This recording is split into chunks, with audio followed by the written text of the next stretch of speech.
Oh, and it's actually 8, so we should be starting. I'm a bit late trying to test everything. Hi, welcome to I Love Cinema. We're on episode 7 already. Hello. If you're new, hello. If you're a recurring customer, hello as well. Um, let's just quickly check if this is working. I usually do this usually. Last time I did it like a minute before I was going live, and I thought that actually works really well, so I don't have to bore you with this crap. But this time I was a tiny bit late. I'm just going to have a quick look if everything is working already. You can hear me because obviously you don't want to miss out. Alrighty, and it looks like that is working fine. Still haven't figured out how exactly to go about like white balancing everything. Oh, I got my hair cut just in case you are wondering, and of course you are. I was trying out white balancing stuff. That hasn't really happened, which is why it still looks like this. This is very white. I'm very orange and yellow and all of that stuff. No relation to Trump whatsoever. Thank fucking God. All right, let's just get on and with it all. Now, I look so professional. I have like printouts and stuff of all the crap that I want to talk about. Uh, Literally, just because my computer decided to die on me 4 times. I do not make this up. 4 times, it just decided to turn itself off, turn itself on again, turn itself off, never to come on again. It's just, I have tech issues and I could really use some tech support. So if you do tech support, call me, get in contact. All right, let's dive into, I don't have a news and trailer section yet. No, I haven't done that graphics yet. Okay, so first of all, of course, 2 weeks ago when Avengers came out, I was talking about Avengers Infinity War. I hope you've seen it. If not, it's on the YouTube channel. I think it is episode 5. Yeah, that was the one with all the tech issues. Funny enough, even though last week I was like, tech issues and it's horrendous and you can't listen to episode 5, it's all rubbish. Something happened to the YouTube recording. It's all fine now, which is great. So if you haven't seen my thoughts on Avengers, go to the I Love Cinema playlist on my channel. And it's episode 5 that deals with Avengers Infinity War. And I'm here again with my trusty tea as always, even though it's, I wanted to say hot as fuck, but it's actually not that hot anymore nowadays. Today, not the same thing. In case you can't tell, I'm not a native English speaker. Trusty tea, even though it's quite warm, but here we go. Nothing like a good cup of tea. Alright, Avengers Infinity War. Just a few tidbits. That I thought was just nice to know. I'm not going into spoiler territory yet, so you're fine. So don't worry about it. I'm not going to spoil anything for you without a lot of warning, okay? Because I hate spoilers. I hate it when people spoil stuff for me, and that's kind of why I have a bit of a love-hate relationship with trailers as well. Because quite often nowadays, trailers spoil a shitload of stuff. But one of the things that I found out the last few days is James Gunn. Obviously, he's the director of Guardians of the Galaxy 1 and 2, and he's also doing number 3 at the moment, or I don't know if they're shooting at the moment, but he's going to direct that as well. He's very prolific on Twitter. He interacts with fans and stuff. And someone was asking him the last words that Groot utters in Avengers Infinity War, the last bit of his dialogue. What that means, because it's quite an emotional scene and stuff, and I'm not going to spoil anything in regards to what's happening there. And it was just what James Gunn was like. It's really easy. It just means dad. He just says dad, which is quite nice, considering that Groot is a bit of like a mopey teenager, and he's kind of like playing his video game throughout the entire film, which is why I was a bit let down by the character in Infinity War, because he doesn't really have a lot of character, like not a lot of personality. He's just a teenager who's playing a souped up Game Boy or something, and that's pretty much what he does for the entire film. And I was like, oh, what a waste, you know. It's a bit annoying. It's not really a spoiler because he literally doesn't do anything. But if you've seen Infinity War, you obviously know what scene this is referring to, and I think knowing that it means dad makes it even more emotional than it is anyway. So I really like that he told us that. If you've not seen it, don't worry, this was not a spoiler. And if you're gonna go and see it, you know exactly what scene I've just been referring to when it comes up. You will know. And then knowing that what he says means dad, I think it will just add another layer onto it. So you're welcome. And still on Infinity War, or well, Guardians of the Galaxy, Infinity War, James Gunn kind of a thing.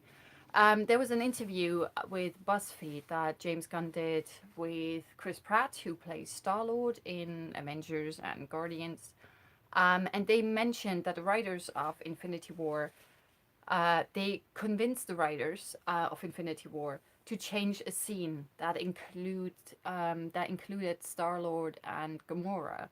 And it's quite an important scene in Infinity War, and I'm going to be talking a bit more about that in just a second. The writers for Infinity War are called Stephen McFeely and Christopher Marcus, and they wanted the scene to go in a certain way that I think is kind of what you expect the scene to go. And then Chris Pratt and James Gunn were like, no, we should change that because of, you know, Star-Lord would do this or whatever that, right? And now I'm going to go a tiny bit into spoiler territory for Infinity War. It's just a tiny bit. It might not be perceived a spoiler, but just in case, I want you to see this. All right. So the scene in question, of course, is the scene between Gamora and Star-Lord when they encounter Thanos for the first time in that film. And Gamora had asked Star-Lord previously that if she ever became prisoner of Thanos, that Star-Lord should kill her because of what Thanos might do to her. And most importantly, obviously, that Gamora knows where the Soul Stone is, which is one of the Infinity Stones that Thanos wants for his glove. And she's the only person who knows where it is. So I'm not going to tell him, but he might be able to make me or something. So just make sure you kill me. And then, of course, this whole scenario is about to happen. And you're like, oh my God, now Star-Lord has to kill her. And we're like, oh my God, Star-Lord's just going to renege on his promise. He's just not going to keep it. And funny enough, that's the scene as the writers of Infinity War apparently envisioned it. That he's going to chicken out, and he's not going to do it. He's not going to keep his promise. However, James Gunn and Chris Pratt made them change it so that Star-Lord actually pulls the trigger. Now, what happens afterward in that scene, I'm not going to tell you. Seen Infinity War, of course, you know exactly what happens there, and it's such a powerful scene. And because they had it, rewrite it, I actually think it's a lot more powerful than the initial thought they had on the scene. If Star-Lord had just chickened out, he would have been like the Star-Lord in the first Guardian of the Galaxy. He's not very reliable. He doesn't take, his word means nothing kind of a thing. But he has progressed so much, and he's evolved so much in his character development. There's happened so much that just that tiny little change in the scene tells us so much more about him. And I thought the scene was a lot more powerful because of it. It was a lot more emotional because of it. And it works so well. It was one of the highlights of there's loads of highlights, right? If you don't know, if you haven't listened to episode 5, I know parts 1 and 2, I had tech issues. It's all about Avengers, Infinity War, my thoughts on it. It also includes a spoiler tag like this because I do believe not to spoil anything for people. And now we're done with the spoiler section for now. So that's about Infinity War, and I thought that was a really cool little tidbit to find out. So once you've seen Infinity War, come back and you'll know exactly what James Gunn and Chris Pratt changed. From that, going into another little action film that I really enjoyed last year. It's called The Hitman's Bodyguard. In case you haven't seen that, it's actually on Netflix if you're in the UK. I think it's still on Netflix. Don't think they've taken it off yet. It's quite new. So check it out, The Hitman's Bodyguard. And it starred, film from last year, starred Ryan Reynolds and Samuel L. Jackson. It's an action flick, but it's very over the top. It doesn't necessarily take itself very seriously. And I think that's why it works really well. It's very laugh out loud funny, and it's hilarious and fun and just ridiculous and actiony and just a fun ride from start to finish. The thing about it is, and the headline is actually, The Hitman's Bodyguard is getting a sequel titled The Hitman's Wife's Bodyguard. Try and say that 3 times really quick in a row. The Hitman's Wife's Bodyguard, The Hitman's Wife's Bodyguard, The Hitman's Wife's Bodyguard. Bam! I'm going to tell you about the Hitman's wife in a second. So The Hitman was basically about Ryan Reynolds, Samuel L. Jackson. Samuel L. Jackson is the hitman. Ryan Reynolds is the hitman's bodyguard. They have a bit of a history, and then all of a sudden, through a weird coincidence, Ryan Reynolds' character has to take care of Samuel L. Jackson, even though there is a lot of animosity between these two characters, which is why the film is hilarious. And he has to basically escort him to Den Haag, I think, so he can stand witness to some dictator's atrocities, like on because that person's on a trial or something, is on trial. So it's really good. There's a lot of action, and because they have a lot of history between them, that makes it so like there's so many levels of stuff that is happening in that film, considering it's just like a stupid action film basically. But they make it so much fun, especially Samuel L. Jackson, because I mean he is Samuel L. Jackson, right? So that's really amazing. They're both quite capable. Everyone's capable, but one person is a bit more of like a loose cannon and a bit of a lunatic, which is obviously Samuel L. Jackson. And Ryan Reynolds is very like by the book, and this is how you do it, and this is how you do it properly, and this is why this is exactly how we do it because procedure, procedure, procedure. And Sam Jackson's like, I just ate your procedure, I pooped it out, and I threw it out the window. That's kind of what Sam Jackson does, and I'm like, I'm with you, Sam Jackson. And then to top it off, on top of these two guys doing really well and making this film already quite entertaining, it turns amazing once the hitman's wife shows up, and now she's the one who gets the sequel, right? Hitman's wife bodyguard, and she's played by none other than Selma Hayek. And the first time that she shows up in the film, it is just ridiculously ludicrous and hilarious, and you're like, is any of that in the script, or did she just come up with this? It's just improv. It is ridiculously hilarious. She is in prison, I think, because if I remember correctly, because they caught her but not the husband, and she was on trial or whatever because she's an accomplice to her husband's hitman-y stuff. Something like that. I can't remember it properly. I've only watched it once. But it's really, really good. And she is like such a scene stealer. Every time that she shows up, the scene is just memorable and hilarious and amazing. Just fucking amazing. She has a really small part in the film, but for me, she was the MVP. She was the most memorable player in the entire film. She was awesome. So when I saw this headline, The Hitman's Bodyguard is getting a sequel, already interested, titled The Hitman's Wife's Bodyguard, I was like, wait a minute, that's Salma Hayek's character. This is going to be amazing. She was the thing in the film. So I got really excited. So at the moment, there's no script for this whatsoever, but the Cannes Market Catalog, because obviously the Cannes Film Festival is happening at the moment, describes The Hitman's Wife's Bodyguard as the good, the bad, and the batshit cray. And I was like, that sounds so much like her. And it's quite good because I think Hitman's Bodyguard was a bit of a surprise hit. It was made for just $30 million, considering the star power that's in it. Quite surprising. And it made almost $180 million worldwide. So it was quite a success. It's believed that Ryan Reynolds and Samuel L. Jackson are going to reprise their roles for the sequel. However, and this is where I was like, huh? According to The Hollywood Reporter, Salma Hayek's return is uncertain. But she's the hitman's wife. And the film is titled The Hitman's Wife's Bodyguard. What? I was like, what the fuck? I was like, how can she not be in it? Like, maybe she's just like, there are no talks yet, or it's not confirmed yet, or whatever. But everyone's like, it's believed that Reynolds and Jackson are going to be back, but why not Hayek, right? She's going to be sort of the titular character, right? And I just think it's like, no Selma, no fucking sequel. So more on that as I find out. But I was like, oh my god, so happy it's getting a sequel. Oh my god, so happy it's going to be about Salma Hayek's character. Potentially without Salma Hayek. The fuck? So we'll find out what happens. And then a bit of like a side note. It's just because I thought it was absolutely hilarious when I read it. It's like, you know, sometimes people have headlines and you go, mate, that's just for fucking clickbait. That is so fucking obvious. That's just ridiculous. But you still click on it, right? So the headline was, Harvey Weinstein, don't worry, it's not about sexual abuse. It's funny. I promise you, it's funny. Harvey Weinstein wanted to fire Peter Jackson and hire Quentin Tarantino for Lord of the Rings. Can you imagine a Quentin Tarantino Lord of the Rings? Now, actually, why I think that might be interesting, because I like Tarantino and he's quite bonkers.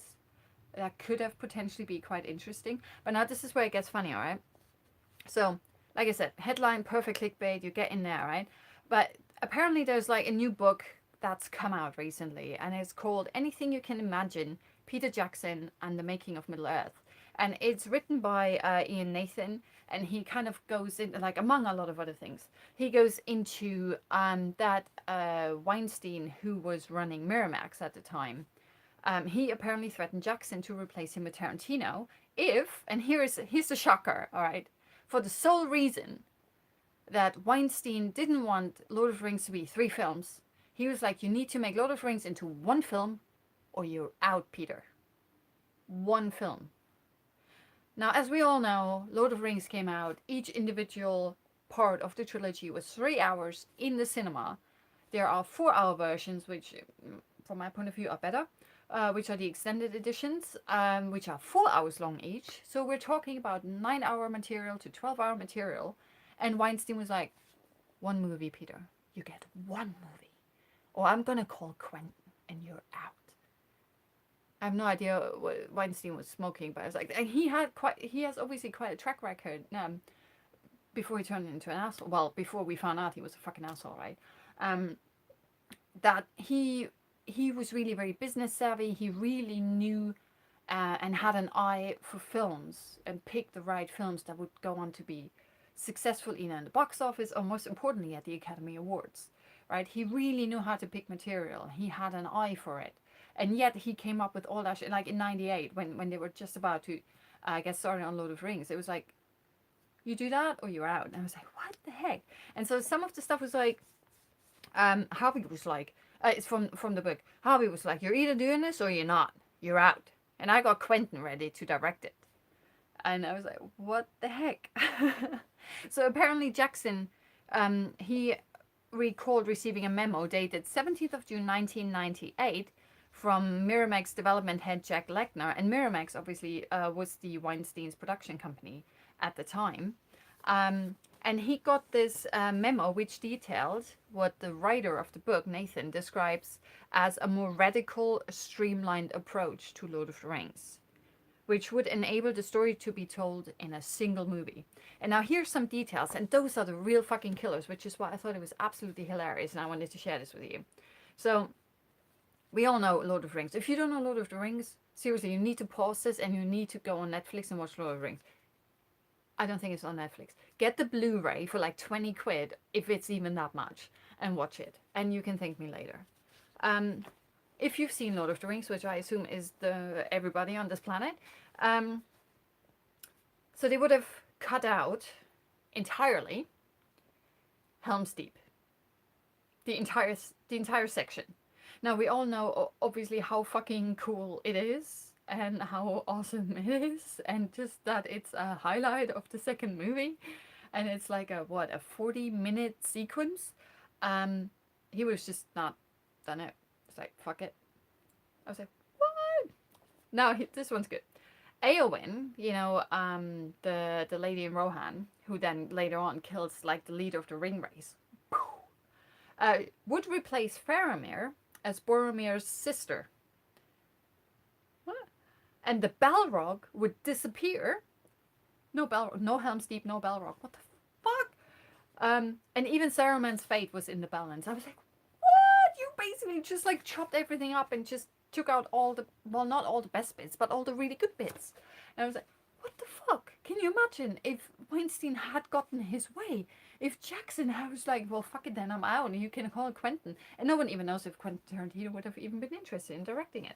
So while trying to see like a version, like an interpretation of Lord of the Rings by Tarantino might be interesting in my head, obviously I don't think it would have been very truthful to the source material, and I think it would have just fucking bombed. So I was like, what the heck? Just reading all this, especially like Helm's Deep would have been cut. Eowyn would just be Boromir's sister. Faramir would not exist, so we would have never met David Wenham. And his career would have never taken off as much as it has. No Balrog. No fiery big thing with the tail and the sword and nothing. And then Saruman, we haven't really decided what we're going to do. It's like, what the fuck? So there you go. It's kind of funny, isn't it? I really have to watch that again. And now there's one that I can't remember. Like that, it's such a long time ago. It's Bill and Ted. Now, if you don't know what Bill and Ted is, you seriously need to check that out. Obviously, there were two films in, was it 80s and 90s? Like 88 or something like. It's almost 30 years ago. I think like 27 years ago that they had the sequel to Bill and Ted's. I can't remember what the English title is. It's just Bill and Ted. Everyone goes Bill and Ted. There's a movie sequel now actually happening. So a number 3 is completing the Bill and Ted trilogy. And Keanu Reeves and Alex Winter are going to be reprising their roles and getting the air guitars ready. The third movie, apparently the Deadline is reporting that the rights are being sold at Cannes at the moment. Like a lot of stuff is happening because Cannes is happening at, well, Cannes, right? So there's a script there, and it's written by Chris Matheson and Ad Solomon, the guys behind the original films from like almost 3 decades ago. And Galaxy Quest director Dean Parisot is helming the next film. So I love Galaxy Quest. I think that's a film that came out almost 20 years ago. I think it was 1999. It stars Tim Allen, Sigourney Weaver, Alan Rickman, and a lot of other great people. And it's just absolutely hilarious. It's a great riff on geek culture and Star Trek and all of that. But it's so much fun. It's one of my favorite films. I've got it somewhere. Love it. I love it. Love it. And now on to the third film for Bill and Ted. So the movie sees Bill and Ted all grown up and having failed at writing music to bring the world together. And according to plot description from Deadline, it is with the fabric of time and space tearing around them. A vision from the future warns the duo that only their music can save life as we know it. And that leads for the two friends, leads them on another trip through time, as we had in the previous 2 films. They need to kind of find inspiration. And apparently this time their daughters come along for the ride. So that's a bit of a new one. And it's going to be interesting to see those guys reprising the roles, especially Keanu Reeves, who is now mostly known as like an action star, John Wick. You know, it will be interesting to see him as Ted again. And last but not least, second to last actually. Everyone's probably seen Get Out by Jordan Peele. He famously won an Oscar and all of that stuff. And he already has his next movie lined up. It's called Us. And the previously announced date for the film is the 15th of March 2019. And that's apparently still set in stone, as much as anything is set in stone in Hollywood. And it's another original thriller, just like Get Out. It's written and directed by Peele.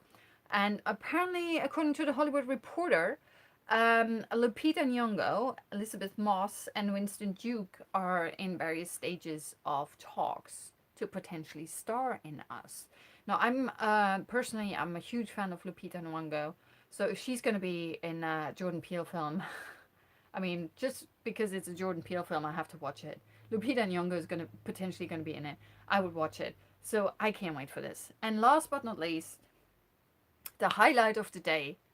It just happened like a few hours ago. We have been granted a new Predator trailer. If you haven't seen this yet, I don't even want to spoil anything because there's so much goodness happening in there that I don't even want to say the A word or the P word or the whatever word. It's just awesome. And I can't wait to see it. I'm so excited. You know, when Prometheus came out, when Prometheus was announced, I was so excited about it because I'm a huge fan of the original Alien quadrilogy. The second one is one of my all-time favorite films of all time. Every time someone asks me, what are your like top 5 or top 10, T2 and Aliens is always in there somewhere. I love these films. And when Prometheus came out, obviously I was a tiny bit disappointed, even though Charlize Theron was in it. But I just expected something else. And then Alien Covenant was kind of like, oh, well, I don't know what you did there, but trying to get that out of... It's like digging a hole in space, which is like, how do you dig a hole in space? But I was like, no, we need to get this out of the trash bin. It's like, it's not very good. So when I saw the Predator trailer, I'm like, here we go, people. There might be something good. And I didn't say the A or the P. Well, I said the P word, but I didn't say the A word. So just trust me. Go to YouTube, type in Predator trailer, and again, you can thank me later. All right, that's it for news and trailers and all the weird goodies. Now we're going on to movie discussion, and this is why you're here, right? I mean, you're obviously also here for news and trailers because news and trailers are awesome. Right, this is Tully. Well, actually, it's Charlize, but she stars in a film called Tully, which is a film directed by Ivan Reitman, and he's teamed up again with Diablo Cody, which I thought it's like that's always a good combination. Like I've liked the first three films that they've done, and this one also stars Charlize again, who was in Young Adult with them. Well, Young Adult was the third collaboration between Reitman and Cody. The other ones were obviously Jennifer's Body and Juno was the first one. And I like all of these films. I know that Jennifer's Body didn't do very well, and even Young Adult didn't do very well, and I was really surprised by that because it's such a clever film. And Charlize was fantastic in it. I mean, when is she not great? Especially like in the last 10 years. Awesome. So, synopsis for Tully, just quick one. So, Tully is about Marlo, a mother of 3, including a newborn, because she's heavily pregnant at the start of the film, who is gifted a night nanny by her brother.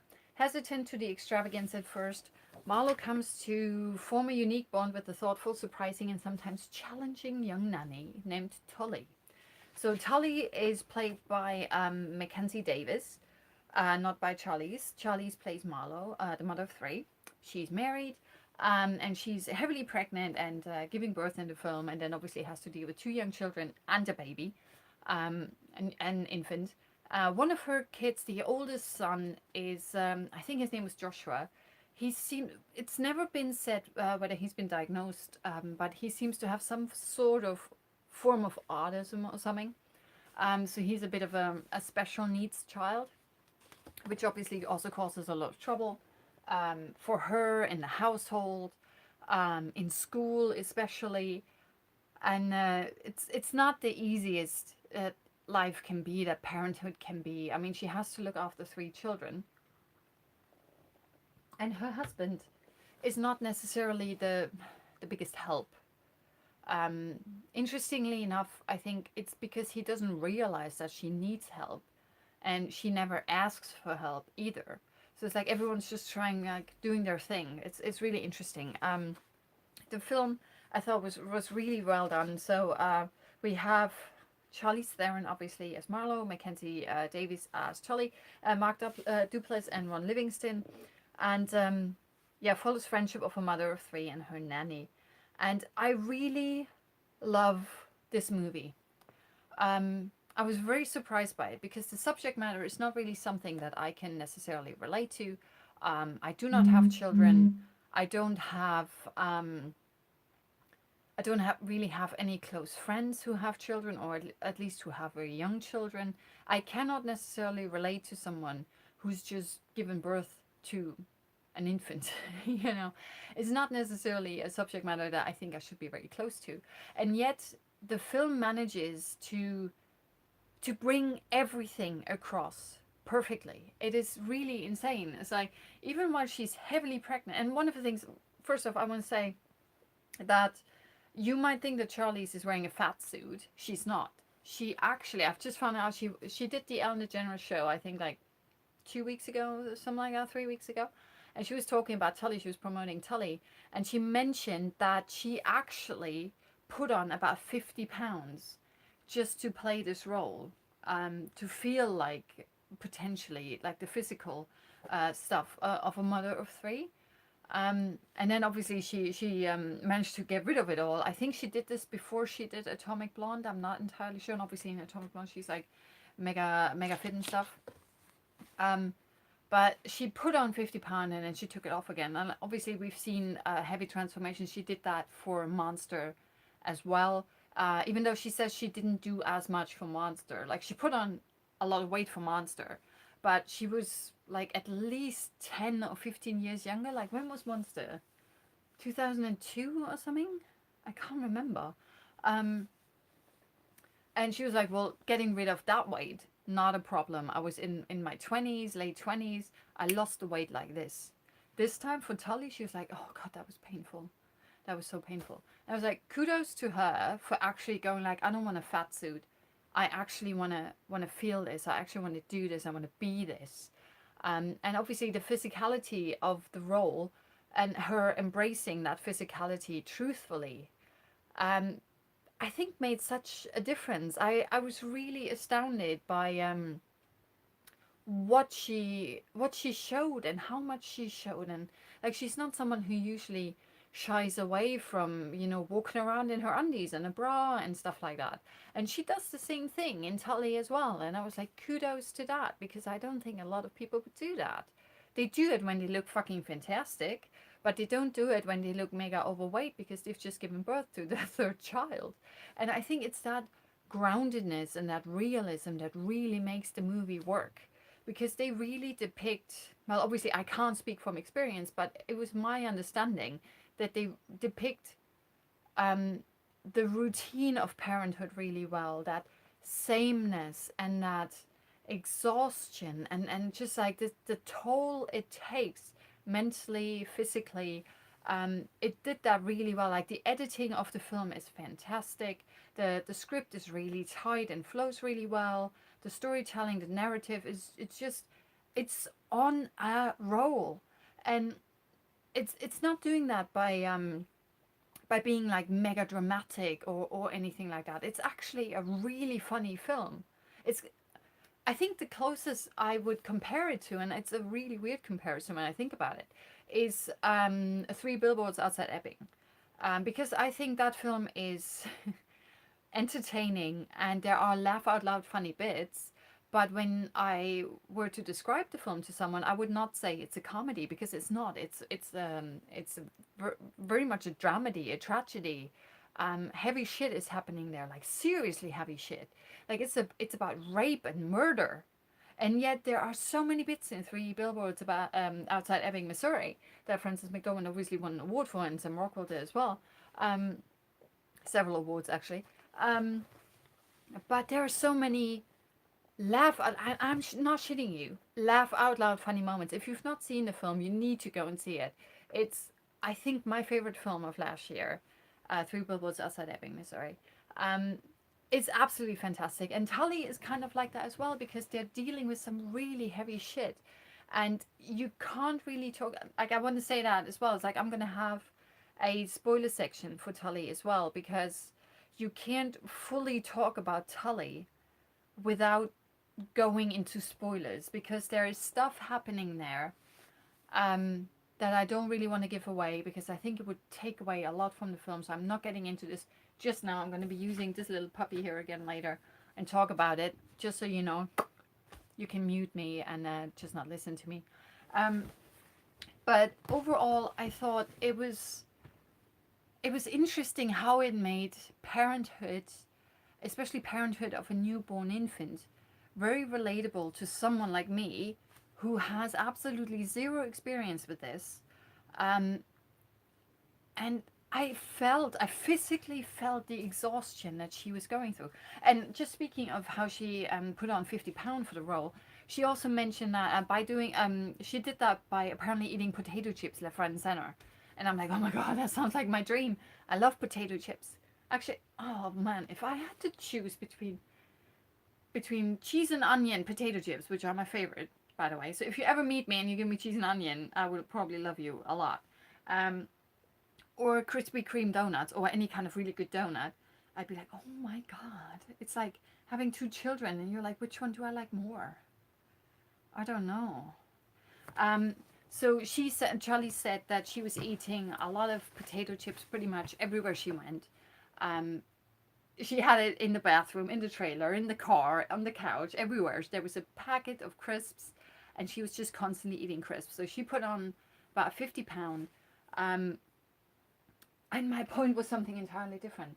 Oh yeah, and because she was eating all of that processed food, which she apparently usually doesn't do, she mentioned that she actually was going through a depression for the first time, because processed food obviously induces certain emotions in you. Your physicality changes, and because of the chemicals and nutrients that, or so-called nutrients, that you put inside your body, highly affects your chemical balance or imbalance. And she said that for the first time in her life, she was going through depression. It's like, yay, we're depression buddies now, woohoo!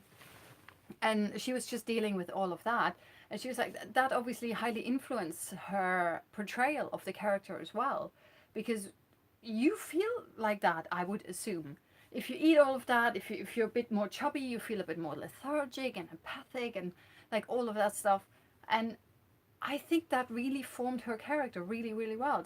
There's so many little details in Tully about her not sleeping right and doing all the things like taking care of the child and like pumping breast milk and breastfeeding left, right, and center while taking care of her other two children. One of them is special needs, so to speak, and there's a lot of problems there as well. And one of the things that I think the movie does really well is before she even gives birth, she's just heavily, like mega heavily pregnant. Like I would have gone like, is it twins or triplets? It's like huge belly, and she tells her husband that they have to go and see her brother in the evening. And so we're introduced to the brother, and I think he's played by Mark Duplass, or am I mixing it up with Ron Livingston? Can't remember. The two men were good, decent roles, you know, but it's like the memorable ones are the two women. They're just totally selling this film. So she goes and sees her brother, who doesn't approve of her husband, and the brother seemingly has this perfect marriage to this perfect looking, delicate, beautiful flower of a woman, two perfect children, a great house. He clearly has a lot of money. He just bought a new car that he just can't stop talking about. Rah, rah, rah, rah, rah. And we're introduced to the concept of a night nanny, which is obviously what the film is based on, because Tully is Marlowe's night nanny. And Marlowe doesn't want that, and she doesn't want her brother's money and all of that.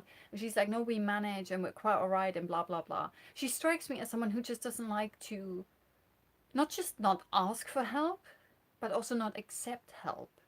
And the film, without giving too much away, the film works on several levels. And that's one of the things that I really like about it, because at first you think, and that is perfectly fine, just as a script alone.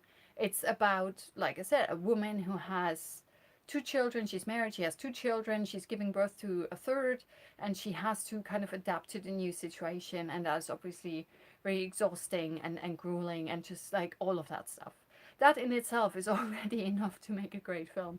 But then Reitman and Cody just add another layer. And obviously it's Diablo Cody, so she adds another layer to it that was not as obvious to me while I was watching the film. And then something happens and you're like, wait a minute.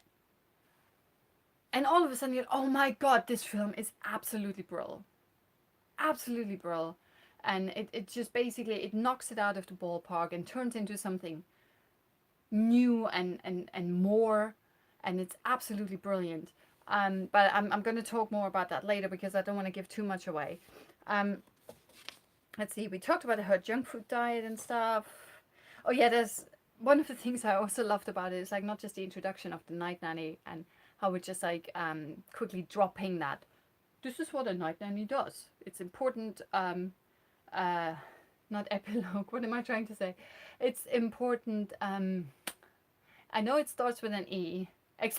Exposition, that's the word I'm looking for. It's important exposition, obviously, to set up the film. So we find that out when we go and visit the brother, and we also find out like the relationship between the brother and the sister and blah, blah, blah, and that they obviously don't have a lot of money. So they manage to show you a lot more than they tell you, which is obviously what a movie should do. And then later on, or shortly after that, when she actually gives birth, there's a really great montage that I really, really love because it is so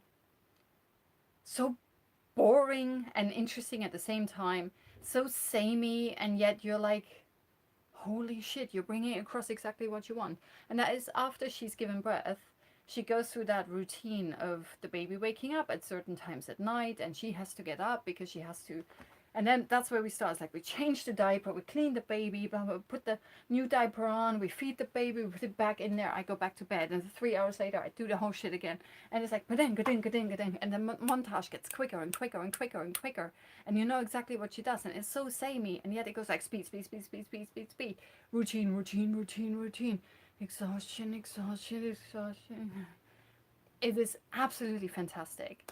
Um, I never really, I think I never really understood the power of the montage, even though, of course, it is a very powerful storytelling tool, and pretty much every movie uses it to progress time in a good manner, while bringing you some information across about the situation or about the characters or whatever it is. Um, but the way that they've done it there, just like the baby at night changing, feeding, diaper, breastfeeding, thingamajig montage, absolutely fantastic. I talked about the brother and his family. They're mega perfect because he has money and a night nanny, which is where that's something I could really relate to. They're not having any money. It's like the brother has all this money, he can afford all of that stuff, he can afford the luxury of having a night nanny, which is why his wife is not exhausted, he's not exhausted, everyone is happy, everything is awesome. Bam! Money makes a difference. It's a concept that comes up several times throughout the film, but most importantly, for the oldest son, Jonah, who I mentioned potentially has special needs. Like the movie opens on a kid's room, and we basically have Marlowe come in, waking up Jonah. And as he's waking up, she takes out a brush and she starts like brushing his arm and brushing his back and then brushing his legs and his feet. And you're like, what the heck is she doing? And it turns out that apparently someone told them that that would help with his whatever it is. No one ever diagnoses it as autism, but he's clearly having some troubles. And there are certain bits in the film where I was like, holy crap, why don't you just do this and that? It's like, one of the things is like, she's in a car and she's trying to get to the principal's office to talk to them about Jonah, Joshua, whatever his name is. And she's trying to get into a car park. Car park's full. So she pulls up to another car park and is just about to go into the space. And then Joshua is like, is it Joshua? Jonah. And Jonah is like, no, no, the other car park, the other car park, the other car park, the other car park, the other car park, the other car park. And he sits behind her. So she's in the driver's seat, right? He sits behind her and he starts kicking her seat with his feet. He's like, the other car park, the other car park, the other car park.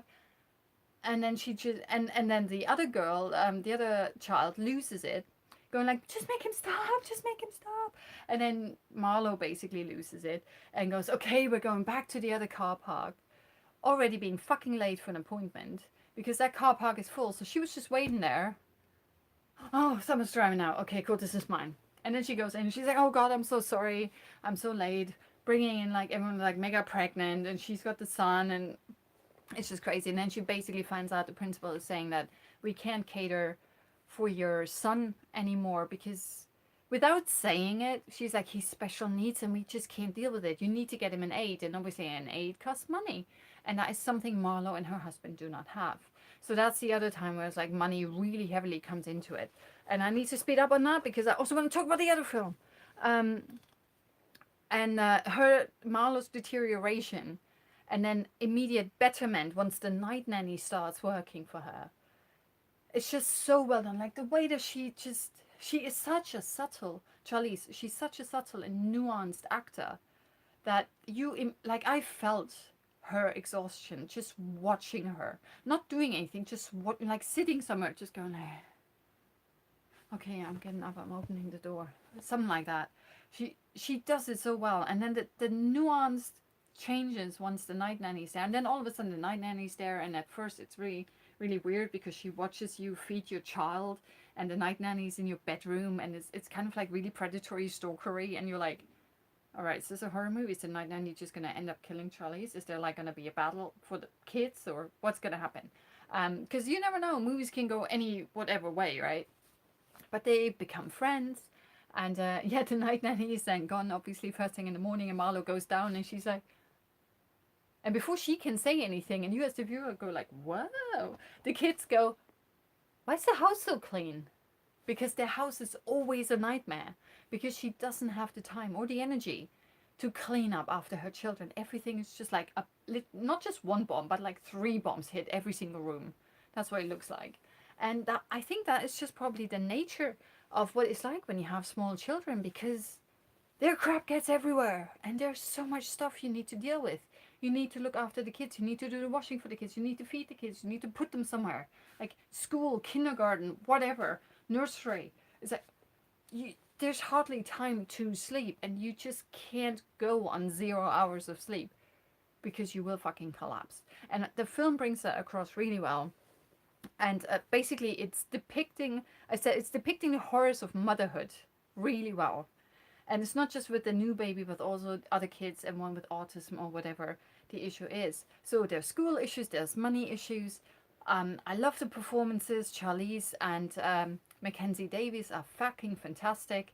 They look very the way that they work together, they look so comfortable. It's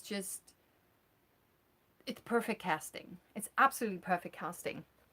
The editing is great. The score is great. The script is tight and it flows really well. I also love that Charlize wasn't shying away from showing her body, even though she doesn't look like the supermodel she looks like now. You know, like she's obviously usually very well toned, like the way that she looked in Atomic Blonde or something. But here, she really embraced, it's like, this is what I look like. And as a mother, she also starts, trying to lose weight, and she goes jogging. And of course, she's surrounded by people who've been jogging for years and all look fucking fantastic, just the way that Charlize usually looks. And it's like, just what it does to your mental state. And that's just the half of it. So I quickly want to talk about spoilers when it comes to Tully, okay? So, obviously there's more to this film, so turn the sound off. I'm gonna spoil some shit in Tully, and trust me, you don't want it spoiled, okay? So, there's obviously a lot more to this film than just a bloody nanny story, right? So, it turns out later, mega killer. This is a big spoiler, so if you've not turned this down, turn it the fuck down now. It's something I didn't see coming, and which is why I love it, because I usually see things coming from a mile away. That obviously Tully and Marlowe are connected. I'm just going to leave it there without spoiling too much. Which is why they look very similar, the actresses look very similar, and why how everything, like there are certain bits that come into place where you're like, wait, this doesn't make any sense. Like, we have, for example, the brother mentioning the night nanny, saying that he's going to pay for it to give Marlowe a little gift, basically. And Marlowe's not interested. And then later on, she's like, oh, I might call her. And then all of a sudden, the night nanny shows up. So you're like, oh, yeah, okay, cool. Next time we're at the brother's house, the husband talks to the brother, and the brother's like, oh, she went for the night nanny. Interesting. And I was like, fucked up script. Why doesn't he know about the night nanny? He's paying for her. What the shit? Well, obviously, why that doesn't work, why he says that and doesn't know about the night nanny, makes perfect sense once you realize that the night nanny actually doesn't exist. Which I thought was fantastic, and that was just one of the things. There's also a really weird sex scene that really weirded me out between Charlize, the night nanny, and the husband. And I was like, that's a bit bizarre. That's a bit too much for me. It's like, I'm officially slightly freaked out. Also, obviously, it makes a lot more sense once you realize who the night nanny actually is. And I'm just going to leave it at that. In case you haven't figured it out by what I've just said, I hope that it's not spoiling it for you, because you should only hear me saying this if you've already seen Tully, okay? So I love that the reveal at the end in the hospital, because obviously shit happens. Charlize's character Marlowe ends up in the hospital, which is why the husband rocks up there. We find out why the name Tully, and I thought that was a really cool reveal. I was like, oh my god, yeah, that's fantastic. And there's some symbolism that happens there with like mermaids and shit, and it's like, it will all make sense, and it's absolutely great. And it's so obvious and so well built up that you're like, how didn't I see this sooner? And it's like, you think it's like there's stuff happening there. It's like, this movie could go in like 3, 4, 5 different directions, and all of them would be quite interesting. But the one that it goes into, I didn't see coming, and I was like, this is absolutely great. I love it. Sorry, this way. So I really applaud Diablo Cody for coming up with this really fucked up idea. It's all about basically about self care and self love and and that not in a dirty way, but um and women taking care of each other, because so much like in society nowadays we are supposed to believe that women are always in competition with each other for a job, for a man, for a fuck knows what, right?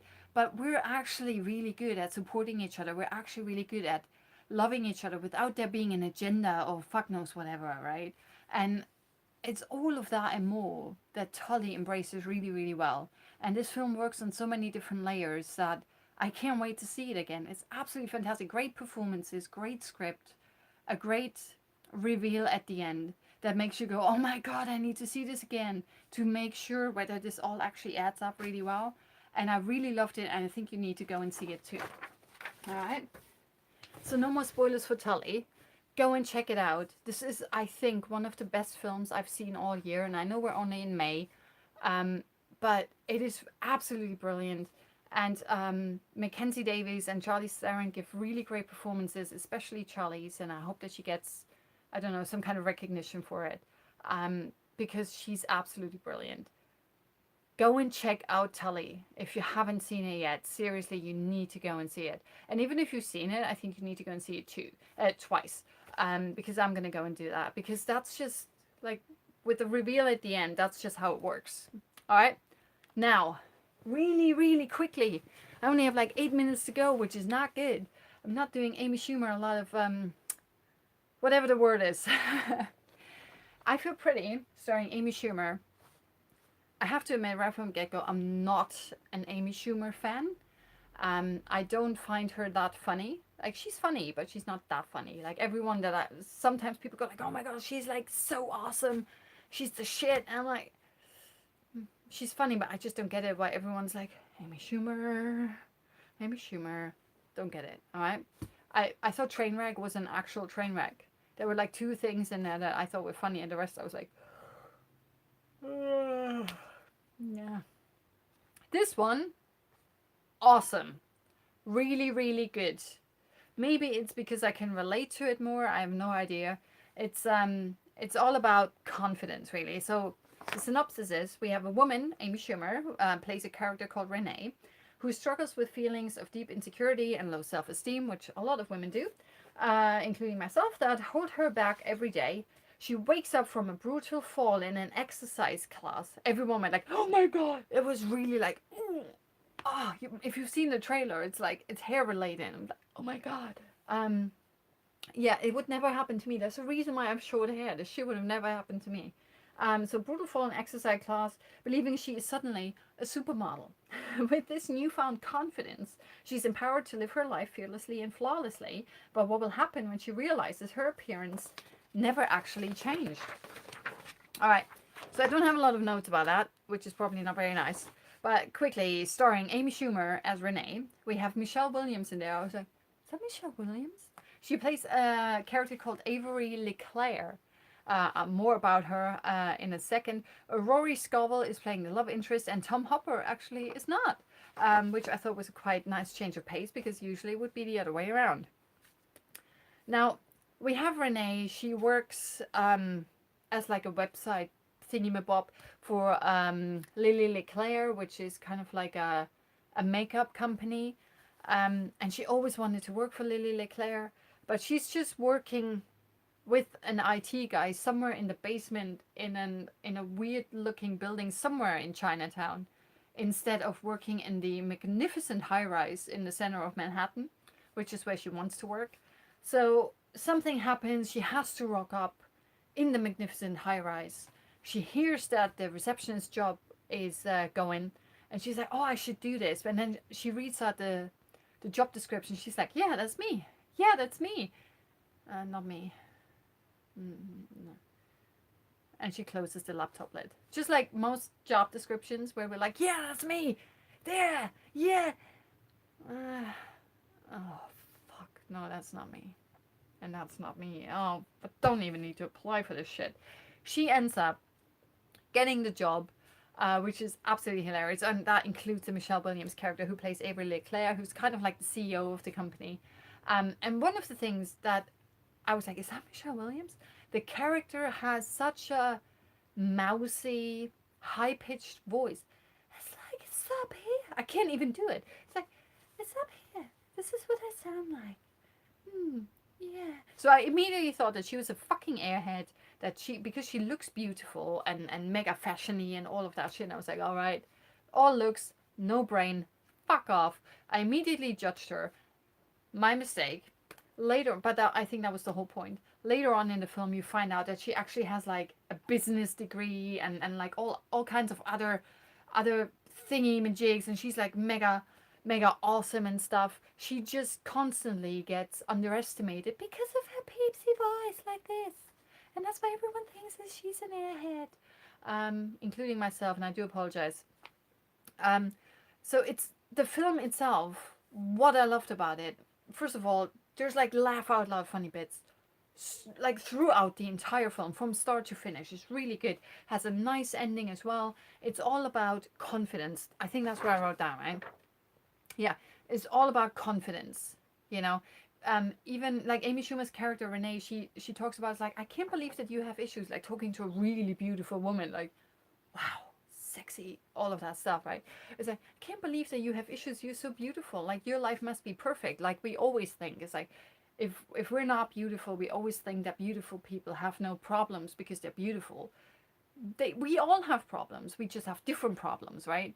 Like beautiful people have different problems from potentially ugly people, or fat people have different problems than skinny people, but everyone has problems, everyone has issues with themselves, thanks to fucking society, because none of us can be perfect, because we're not perfect, we're human.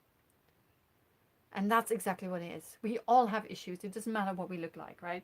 And so it was quite interesting that Avery, Michelle Williams' character, she had issues with her voice. And she's like, I've, I've talked to voice coaches and all of that stuff. I've been trying to work on this because this is such a letdown and I just can't get over it. People just do not take me seriously. It doesn't matter how many MBAs and PhDs and whatever I have, and that I'm really good at running this global company. People underestimate me just because of my voice. And I was like, yeah, they do. I did. I'm such a twat. I did too. I'm sorry. And that's it. I'm sorry. I really am sorry. And then obviously Renee has the same issue because she, like Amy Schumer, is a bit bigger. She's voluptuous. And she has issues because of that. She goes to like a spinning class, and everyone there is like, oh, it's your first time. And she's like, uh-huh. And then someone sits next to her looking like a fucking supermodel and goes like, yeah, me too. And it's like, oh, fuck off. It's always the women that, oh, not just women. It's always the people who already look like they're mega toned and have run a marathon and whatever, work out every day. And they're like, oh yeah, I really need to. It's like, man, I've been letting myself go. And next to them is someone who can clearly use a workout. And it's just like, shut the fuck up. And what I loved about the film is, I'm going to go slightly over. I don't think I'm going to be done in like 1 minute. Um, there's a scene later in the film. There's a lot of stuff I love about this film. It's like there's beautiful women who are usually depicted as being a bit snooty and would never talk to someone who's a bit more voluptuous like Amy Schumer, because they look down on her going like, what's your problem? Why are you eating all the shit you're eating? Why are you not taking care of yourself? Why are you not in a spin class 10 hours a day? You can work on this, girl. It's like, seriously, you're just a slob. That's usually how women like that are depicted. This film doesn't do that. I mean, there are some of those fuckers in there as well, obviously, just to bring that point across. However, what I really liked was the emphasis on this really beautiful woman who immediately gets hit on by some good-looking guy in the supermarket who completely blanks Amy Schumer. And yeah, this happens all the fucking time. And literally goes like, oh yeah, whatever, I don't care. Well, you're the shop assistant. It's like, huh, just going like, gashi, gashi, woohoo, over the pretty girl. And the pretty girl is like, yeah, I'm not interested because you're just like, not nice. And the pretty girl is really nice and really nice to Amy Schumer. And the pretty girl also has her issues. And she's like, I don't like the way I look. I feel constantly insecure. Um, and Amy Schumer literally goes like, shut the fuck up. What do you have to be insecure about? And it's that whole, the societal, um, what am I trying to say? Like the societal pressure, all these weird societal standards we have, especially for women, that are so unrealistic that hardly anyone can actually adhere to them. Like you have some supermodels who can, and you might have some Hollywood stars who can, because they have shitloads of money and time and professional help to get them to look the way they do. And they still get photoshopped every single time, right? And then you have a normal person, and I like that in this film it's all about the makeup line for normal people, not for elitists like the Leclercs. And it's got like all these things happening there. Like there's so much critique being hammered down about societal standards and all this way that we think we have to look a certain way and feel a certain way and be a certain way and do things and have things and blah. All that. She's like plucked into the matrix. Yes, I'm gonna go to work so I can buy all this shit. So I can go to work more fashionably to buy even more shit. It's like, what the fuck? We stopped living a long time ago. And that's one of the things I really loved about this film. It's about something. It really is. Because, as is usually the case with films like that, of course, Renee gets to be kind of like with the in crowd because she's a bit different. And these elitist supermodels, they kind of need that newness, freshness, normalcy that Renee brings. Because it like throws their entire world. It's like, I never even thought of that. It's like, well, the rest of the world thinks like this. Where have you been? In a cocoon? So it's all of that. She brings in fresh air and she rattles the cage, and she everything just goes 180 and out the window, and we're just building something entirely new, which is not that new to everyday people, but it is to these weird elitist rich people, you know, who are just so far away from everyday people's lives. Kind of like politicians and rich people in general, I guess. And they just make it about something. And once Renee is kind of like in there with the in crowd, she starts changing. This whole like power corrupts, beauty equals power equals corruption, that kind of a thing. And she abandons her best friends and all of that stuff, and then trying to bring her back from the dark side is almost like a Star Wars sequel without lightsabers. So it's got all of that stuff in there that is just so profound while still being a really, really entertaining film. When she wakes up from her little accident, she hasn't changed one bit, but she just got knocked in the head, and she looks in the mirror and she's like, oh my god, that's me? Wow, look at my arms, look at my legs, look at my boobs, look at my abs. And she literally like pulls open her top and she's like, look at those abs. I'm beautiful. And it's just so awesome. And ever since that, because of that, she has this confidence that is so crazy. She is the most confident person that you can think of. She enters a bikini contest. And she does, it's because it's all her energy, because she is so confident. It's the energy that people just rally towards her. You can't help but be enamored. It's this whole law of attraction thing as well. Sorry, I'm running over a bit. Where she thinks of herself positively and she attracts more positivity because of that. And it works. And obviously, sooner or later, something happens and it all goes to shit, right? And that's when it becomes very revelatory, and when we find out things, and when her as the character, she finds out things and she realizes stuff, and then later on she realizes some more, and then all of a sudden it's like bing, wow, I've been this awesome all along. And it's just, there's not really spoiler territory for this film because it's very cliche, but the way that they do it, it's all in the little details in every single scene, in a look, in a word or a sentence or something like that. There's a lot of slapsticky stuff as well, which she does. So, like, seriously, I was in the cinema several times. I was like, oh my god, oh, that must have hurt. And it's just other bits and laugh out loud bits, and you're literally like in the cinema. Like I was surrounded by strangers, but we were so sharing this movie together, and it was a lot of fun. And I can only recommend this. It's also not just a women's film. There was loads of men in it. The weird thing is, just like I had like 2 or 3 small kids behind me, and when I say small, they were about like 6 or 8 years old. The film is a 12A, so you can actually bring in younger children as long as they're accompanied by an adult or a guardian or whatever it is. Um, do not bring anyone who's below 10 or 12 years old. I don't think that they will be very entertained by this film. It's definitely for adults. I think kids will just not really understand what's going on. It's like she thinks she's beautiful, but she's not. It's it's a bit more highbrow than that. If you've never experienced this whole low self-esteem stuff, that a lot of kids before they hit puberty, they usually don't have that. At least in my experience. Um, I think they just can't relate and they will not find things funny. The kids behind me, they sounded and seemed to be very bored.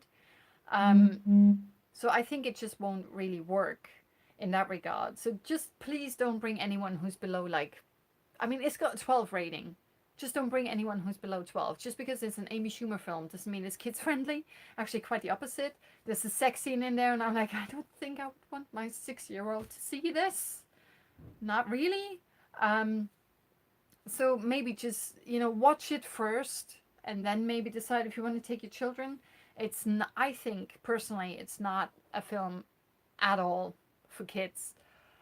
Maybe if you're a teenager, you will understand this, but it's definitely more for people in their 20s or 30s, or even older, um, because you will have had to have gone through this whole feeling insecure and having no confidence, and how that impacts you in regards to your dating life, to your work life, to how you see yourself in the world, how you think the world reacts to you, those kinds of things. And that is obviously something that someone who's 10 or younger will just not be able to fucking relate to. So just don't bring anyone that young to the cinema, because it's just fucking annoying. It's a great film and you have whiny children behind you. So yeah, just don't do that. This film is absolutely fantastic. I loved it. I was really surprised because I was like, yeah, it's going to be a stupid Amy Schumer film with like 5 laugh out loud funny moments and that's it. It was really good. I loved it. I thought it was entertaining from start to finish. There's a lot of laugh out loud moments in there. It's also quite deep. There's stuff happening on several levels. It's quite emotional as well. Not necessarily teary eyed or whatever. But it's really fantastic. So check out Tully with Charlize and Mackenzie Davies. Make sure you watch this. This, I think, is going to be one of the films of the year. It's really, really good. Written by Diablo Cody again, and obviously directed by Ivan Reitman. You need to have seen this. You can't miss out on this. It's absolutely fantastic. And if you want to have a really good night out, funny, laugh out loud moments, get some popcorn and just go, so sorry about that. Not that that happened to me. Go and watch Amy Schumer and I Feel Good. Sorry, it's called I Feel Pretty. But it made me feel good. So there you go. I feel pretty. And then afterwards you feel good. It's fantastic. Go and check it out. A new Melissa McCarthy film is out. I wanted to go and see that. It's out today. It's The Life of the Party. I haven't gotten around to seeing that. That will probably be on next week's show. And I haven't actually checked what else is out. I think Deadpool's out. I need to rewatch the first one. Did not like it that much, so we'll see. The trailer for the second one obviously is like the music